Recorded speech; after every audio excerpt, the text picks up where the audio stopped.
झेलम का युद्ध समाप्त हो चुका था, पर भारत को अपनी मुट्ठी में लेने की कोशिशें अभी समाप्त नहीं हुई थी। अलेक्जेंडर का सेनापति सेल्यूकस अलेक्जेंडर के इरादे लेकर लौटा था और अब भारत की सुरक्षा की एक ही आशा थी, मगध, जहां का सम्राट था नंदवंशी धनानंद।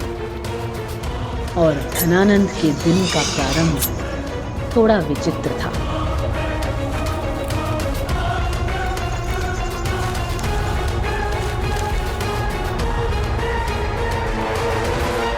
अत्यंत शुभ सूचना है मां महिम।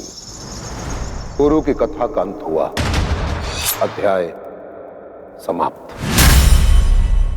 जानते हो बाल कटने पर फिर से क्यों आ जाते हैं? क्योंकि उनकी जड़ खाल में होती। खाल खींच तो बाल कभी नहीं आएंगे।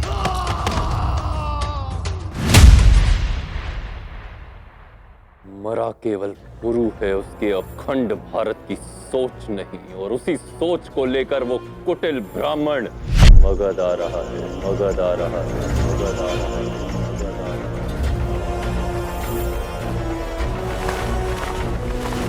क्या कहते हैं आप ब्राह्मणों में कि शास्त्र सोच को जीवित रखते। अब देखना मैं कैसे शास्त्र से ही उस ब्राह्मण की सोच को मारता। अहंकार तो किसी का भी नहीं टिकता भैरव, फिर वो चाहे धनानंद जैसा कोई मनुष्य हो या फिर संपूर्ण जगत को जीवन प्रदान करने वाला यह सर्वशक्तिशाली सूर्य। क्योंकि जब सूर्य भी अपने तेज के अहंकार में चूर धरती को जलाता है, तो इस पर ग्रहण लगाने चंद्र अवश्य आता है। चंद्रगुप्त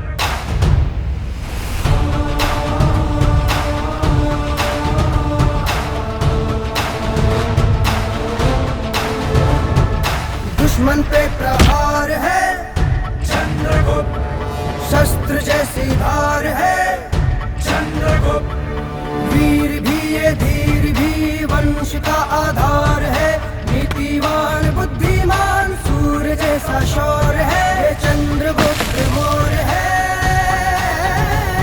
ये चंद्रगुप्त मौर्य है।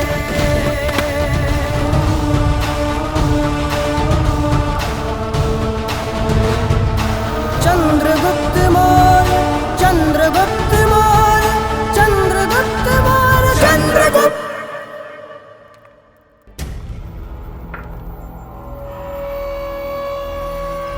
अब बताइए कैसे आना हुआ, या कोई सोच ले आई?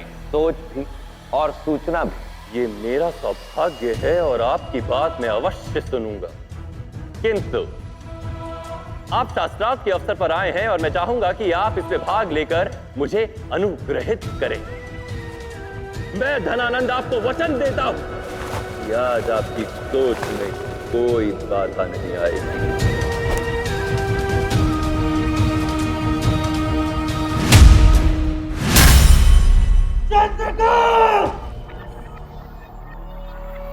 अरे उठ जा मोटे, चल मोटे चल। अब क्या होगा? अब क्या कहा था ना, तू लात खाएगा मेरी।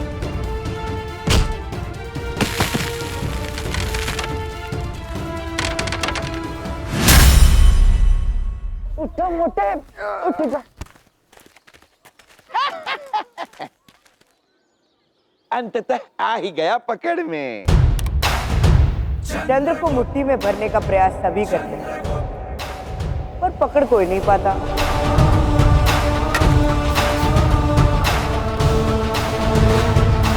चंद्रगुप्त मौर्य, चंद्रगुप्त मौर्य, चंद्रगुप्त। चंद्र छोटा भले पर आकार में लाखों गुना बड़े सूर्य पर ग्रहण लगा देता है। यदि तुम सब मुझे चित्त करके इस चक्र को पार कर सके तो ये धन तुम्हारा।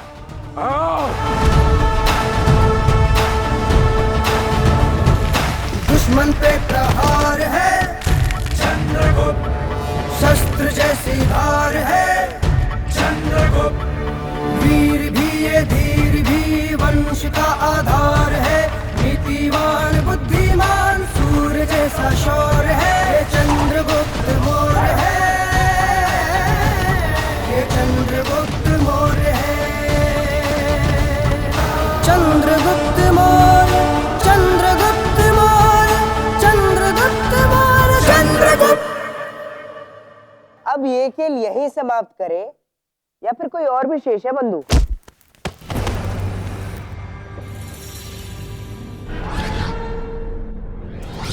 खेल तो अभी प्रारंभ हुआ है बालक। ये कोई खेल नहीं है सम्राट, अपितु एक महत्वाकांक्षा है जो मगध समेत समस्त भारत को अपना खिलौना बनाने को उत्सुक है। अलेक्जेंडर की मृत्यु के पश्चात उसका सेना नायक सेल्यूकस न केवल मगध अपितु समस्त भारत के भूमंडल पर मंडरा रहा सबसे बड़ा संकट है। उसने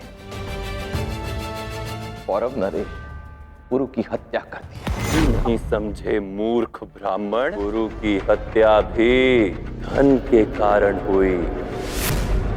हाँ, मैंने ही पुरु का अंत किया। यत्र तत्र सर्वत्र धन है, मैं हूं, मगध है। मानता हूं कि तुम्हारी जाति को अपेक्षित सम्मान नहीं मिला, बुरा हुआ, परंतु बुरा करने से बुरा ठीक नहीं हो जाता धनानंद। तुम्हें सम्राट बनाया था तुम्हारे कर्मों ने, तुम्हारी जाति ने नहीं। परंतु तुम अपनी जाति, अपने समुदाय की भावना को इतना बलपूर्वक पकड़कर बैठे रहे कि अपने सम्राट होने के सभी कर्तव्य, सभी उत्तरदायित्व भुला बैठे।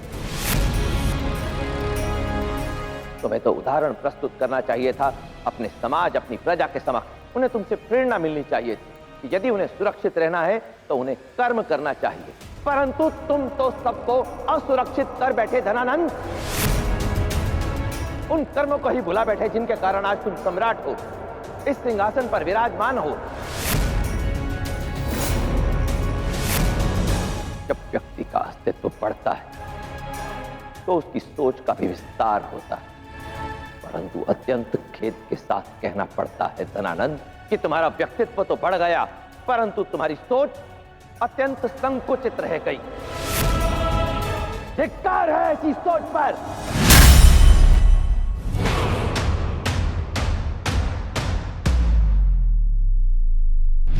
बहुत अभिमान है ना अपने इस शिखा पर। आज तुझे ज्ञात होगा कि तेरा और तेरी शिखा का वास्तविक स्थान क्या है।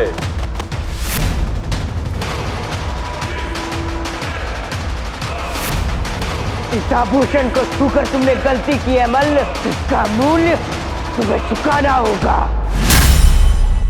जिस ब्राह्मण की सोच के प्रतीक का तुमने अपमान किया है, उसी शिखा को साक्षी मानकर मैं आचार्य विष्णुगुप्त चाणक्य शपथ लेता हूं कि तुम्हें इस सिंहासन से उखाड़कर वहां एक योग्य शासक को बैठाऊंगा।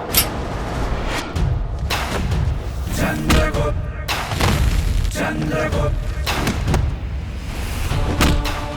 एक ऐसा सम्राट जो तेरे जीवन पर सदा के लिए ग्रहण लगा देगा धनानंद, जो एक नए युग का प्रारंभ करेगा तेरे अंत के साथ। चंद्रगुप्त मौर्य, चंद्रगुप्त